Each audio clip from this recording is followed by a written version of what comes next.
guys, what's up and welcome back to my channel. So today we're going to talk about crime, and I've been noticing that people have been getting frustrated at some of the titles I use.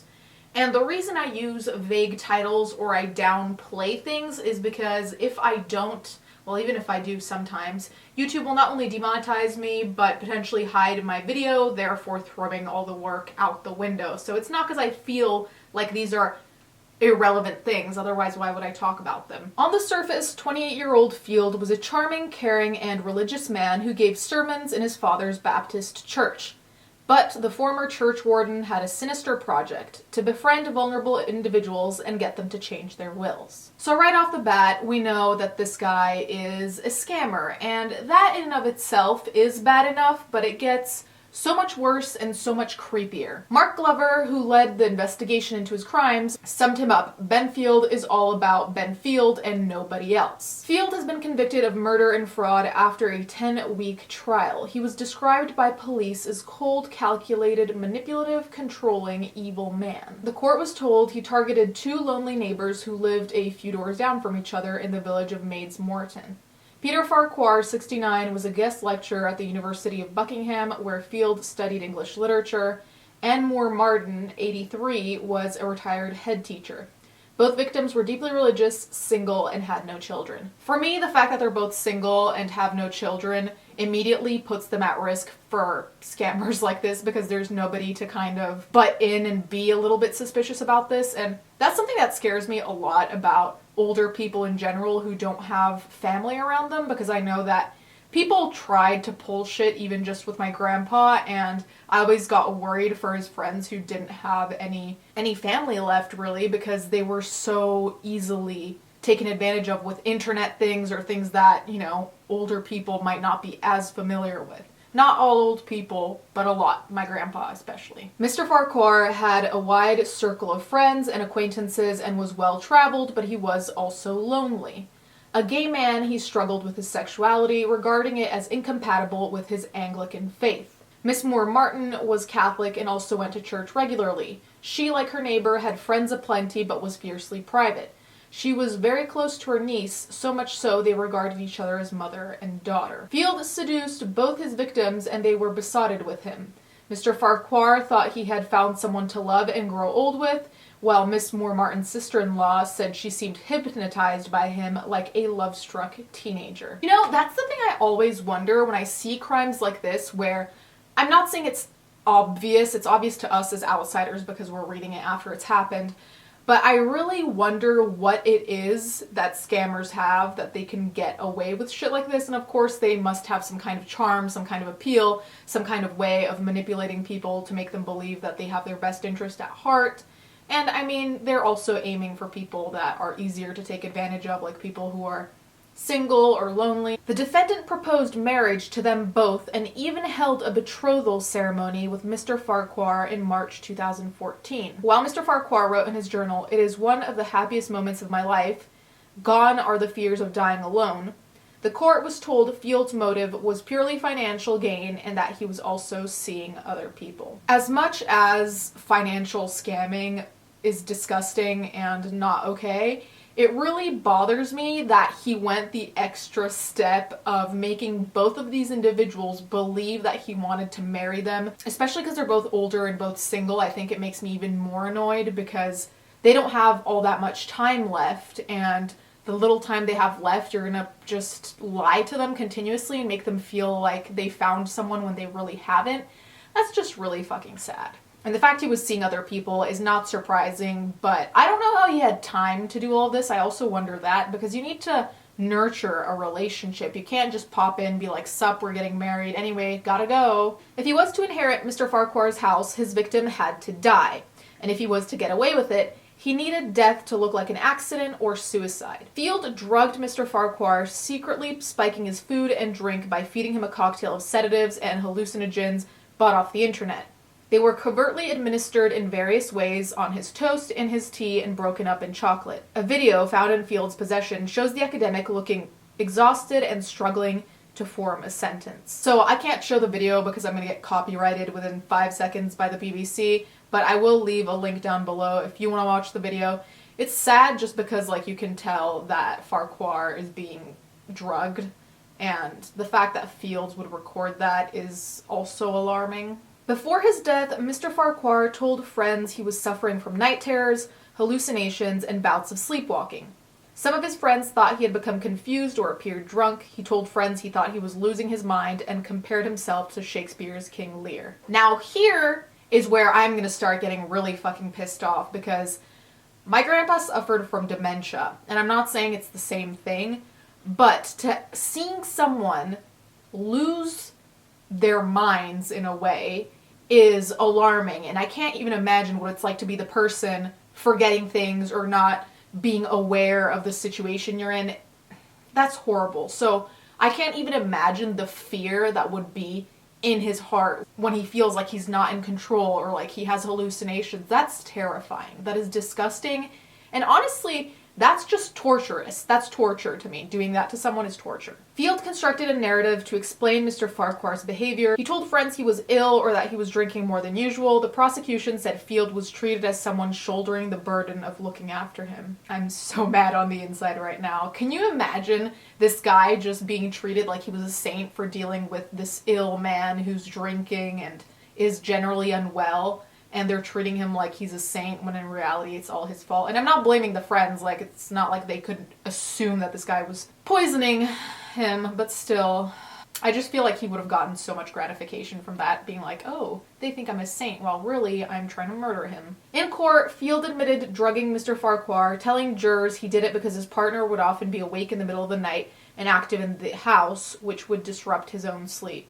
Sure, Jan. If that were the case, you could just tell him you should take sleeping pills or you should see a doctor. You don't have to do it secretly. That's so fucked up, like as if that's even a valid reason. So they included a picture, and this picture makes me really sad because it's Mr. Farquhar with his face all bruised, and it says that he would often fall over after he was being drugged. For months, Mr. Farquhar was tormented by his mystery illness. He saw a number of doctors, including a neurologist, and had various medical tests, but Field rang NHS 111 and 999 and lied to health workers, telling them the retired lecturer was a frequent faller who probably had dementia. The court heard Field gaslighted both his victims, manipulating them psychologically so they ended up doubting their memory and sanity. And that's the part that really pisses me off. I feel like every part of this pisses me off, but the whole manipulative thing between emotions and, their state of mind is terrible. Can you imagine how scary it is for someone to convince you that you're actually losing your shit when you're not? Field moved things around the house so Mr. Farquhar would get irritated and confused when he couldn't find them, only for Field to arrive and find the missing items immediately. I feel like this guy is probably one of the criminals that has angered me the most, because I feel like he's doing every single thing that personally pushes my buttons. The jury was told how Field publicly humiliated Mr. Farquhar at a book launch at Stowe School by slipping him hallucinogenic drugs. He had retired as the public school's head of English in 2004 to concentrate on writing novels, and one book launch attracted a large number of friends. Those who attended told a similar story of a frail, confused, and apologetic man slumped at a table, visibly struggling to sign books, who at one point thought he was being attacked by shards of light. What was the reason for that? I mean, I understand he's trying to convince everyone, Field was trying to convince everyone that Farquhar was unwell, but this just seems like open cruelty to me. You didn't need to give him hallucinogenic drugs. If he was frail and had a bunch of bruises and felt all fucked up, there was no need to give him that drug. So I felt like that's just fun for Fields at this point. In October 2015, Mr. Farquhar died. He was discovered in his living room by his cleaner, a half bottle of whiskey beside him. His friends thought he had drunk himself to death, as did the coroner, who certified his cause of death as acute alcohol intoxication. But during the trial, the prosecution said Field had suffocated him when he was too weak to resist. Before his death, Mr. Farquhar had changed his will, giving Field a life interest in his house. When the house was sold, he split the proceeds with Mr. Farquhar's brother. I just can't imagine spending the last years of your life thinking you found someone who loves you, who wants to marry you, who wants to take care of you, and the whole time they're plotting your demise. I'd like to know Field's address just to have a conversation. I mean, now it'll probably be a jail cell address, but nonetheless. Field had been introduced to Miss Moore Martin by Mr. Farquhar, and the defendant pursued her in the same way, taking advantage of her loneliness and working his way into her affections.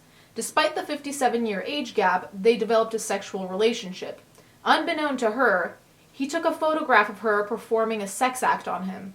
During his evidence, he said he thought it could be used as something to blackmail her with if he needed to. He gave her a number of items so she would feel closer to him. Those included a framed picture of him with the words, "I'm always with you," written in capitals beneath his image, which she placed above her dressing table. The fact that she hung it up makes it so much sadder for me because she clearly really did care about him, because you don't just hang up pictures of someone you don't give a fuck about in your bedroom, you know, like over your dresser that you see every day all the time. He gave her a hand counter and told her to click it every time she thought of him. In one note, she said she was concerned she had not seen him several days and wrote, "My hand tally counter is being well used." In another note, the words clickety-x-click appeared next to hand-drawn flowers and the words, "I love you." These two people really did not deserve what Fields did to them. So then there's the note that Miss Moore Martin wrote to Field. I'll put it all up on the screen if you want to read it, but essentially it says that she's using the clicker a lot, so she's thinking about him and that she hasn't seen him in a few days and that she knows he's busy. And then at the bottom it says, "All my love, as always and forever." So I'm going to go put my fork in the plug now. When Field wanted money, he lied about needing a new car, and Miss Moore Martin gave him £4,400. He told his younger brother, Tom Field, was seriously ill with a kidney condition and needed a dialysis machine. It was another lie, but she was taken in and handed over £27,000. I mean, I know we already know that Fields is a piece of shit, but lying about a dialysis machine is also a new level of fucked up I did not expect. In a recording of a phone call played in court, Field was heard ringing her bank, then handing her the phone so she could speak to the operator about releasing money from bonds. She told the bank, "I'm thinking of withdrawing all the money held in my accounts. I have a very dear friend who is the brother of another dear friend. He's extremely ill, he's got kidney difficulties, and is likely to die if he doesn't have his own dialysis machine, and I've been thinking of a way in which I can help him." She ended the call by saying, "In life, one must not be selfish and keep everything to yourself." Fields did not deserve 1 cent of this woman's money or kindness, and I'm so angry that she was willing to do that for him. I mean, it's not her fault, I'm just mad that he took advantage of that. Fields' deceit extended to writing messages on his deeply religious victim's mirror in the hope she would believe they were messages from God.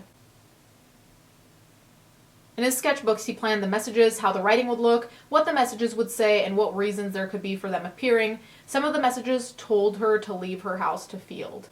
Okay, I'm sorry, but this is so stupid.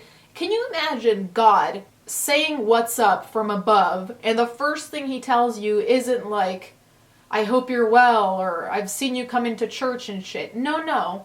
What he says is, "Hey, what's up? Leave your house to this person." It worked, and she changed her will. In February of 2017, Miss Moore Martin became ill and suffered a seizure. It was during her hospital stay she confided in her niece about her relationship with Field and the writing on the mirrors. The police became involved and an investigation started. Miss Moore Martin reversed her will and changed it back to benefit her family, and in May of 2017, she died of natural causes in a care home. I'm glad she wasn't murdered. First of all, I'm glad she changed her will to go to the family, because I feel like you can go out, at least hopefully she died with peace, knowing she wasn't taken advantage of until the end. Her niece, Anne-Marie Blake, told the court that before she died, her aunt had begun to realize she had been duped and could not believe she had been so stupid as to fall for Field's lies. She was tortured by it and found it very difficult to get her head around the betrayal, she said. Mrs. Blake said that when she met Field at her aunt's house after her hospital admission, she thought his manner was weird. She challenged him and asked him if he had been taking things from her aunt's home, accepting money from her, and trying to change her will. He said he had.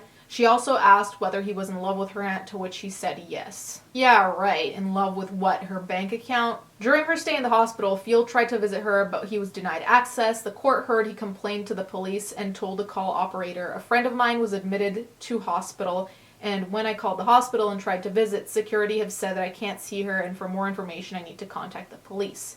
I was calling to see if I could find out anything or what had been said about me, what the situation was." In court, he admitted he had made the calls to see how much the police knew about him and whether he was in trouble.